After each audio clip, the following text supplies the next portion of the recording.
কাল স্বাধীনতা, কোনো স্বাধীনতা নাই। আমাদের স্বাধীনতা 1971 সালের স্বাধীনতা সংগ্রাম। আমার জন্ম একবার হয়েছে, আমার জন্ম তো দুইবার হবে না। আপনার জন্ম একবার হয়েছে, আপনার জন্ম তো দুইবার হবে না। মানুষের জন্ম যেমনি একবার হয়, মানুষের স্বাধীনতাও ঠিক একবার হয়। এটাকে আপনারা বলতে পারেন একটা আন্দোলন, এটাকে একটা বলতে পারেন গণ অভ্যুত্থান। It's enough. আমাদের 1971 সালের স্বাধীনতার লক্ষ্য ছিল জাতীয়তাবাদ, গণতন্ত্র, সমাজতন্ত্র এবং অসাম্প্রদায়িক সোনার বাংলা। একটা মিছিল বের হয় মসজিদ থেকে, আর একটা মিছিল বের হয় মন্দির থেকে, মানে ধর্মীয় সংঘাতের পথে বাংলাদেশ। তাহলে আমরা কেমন বাংলাদেশ দেখতে চাচ্ছি, আর কেমন বাংলাদেশ আমরা অদূরে পাবো, সেটা এখান থেকেই বোঝা যায়। অতএব আমাদের উচিত 71-এর স্বাধীনতা, সার্বভৌমত্ব, 71-এর শহীদদের যে একটি আশা ছিল, সেই কাঙ্ক্ষিত আশাকে পূরণ করাই হচ্ছে আমাদের সকলের একান্ত দায়িত্ব এবং কর্তব্য। 1952 সালে ভাষা আন্দোলন হয়েছে, 1969 সালে গণ অভ্যুত্থান হয়েছে। তাহলে আমরা 1969-এর গণ অভ্যুত্থানকে কেন স্বাধীনতা বলছি না, 71-কে কেন স্বাধীনতা বলছি? আমার কথা হচ্ছে 1969 সালে তো একটা গণ অভ্যুত্থান হয়েছিল, এরপর এরশাদ বিরোধী আন্দোলন হয়েছিল।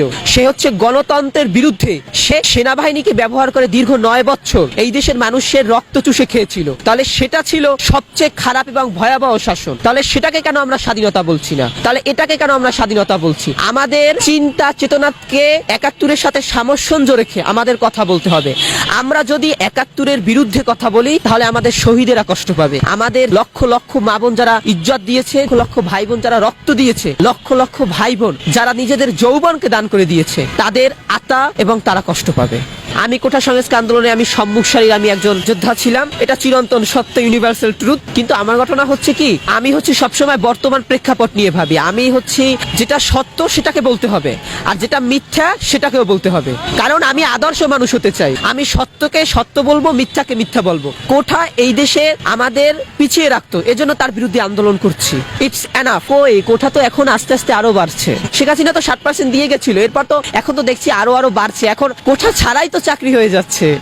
আমি তো ভাবছি যে আদর্শ মানুষ হয়েই ফুল স্টপ করবো, চাকরির দিকে আর ভাববো না। কারণ আমার তো আর ওই সেই ব্যাকগ্রাউন্ড নাই। যে সমন্বয়করা তারা বিভিন্ন জায়গায় আসামিকে ছাড়িয়েও আনছে, হাতিয়ায় আসামিকে ছাড়িয়ে আনছে, এমনও দৃষ্টান্ত দেখা গেছে। হয়তো টাকার বিনিময়ে, এটা তাদের ব্যক্তিগত ব্যাপার। তা না হলে তারা এতগুলো গাড়ি পেলো কোথায়, বাড়ি পেলো কোথায়, আমি এগুলো কিছু ভেবে পাচ্ছি না। আমি ভাবছিলাম কি জানেন, যে এই দেশে প্রত্যেকটা যোদ্ধাই হচ্ছে মাওলানা ভাসানী হবে।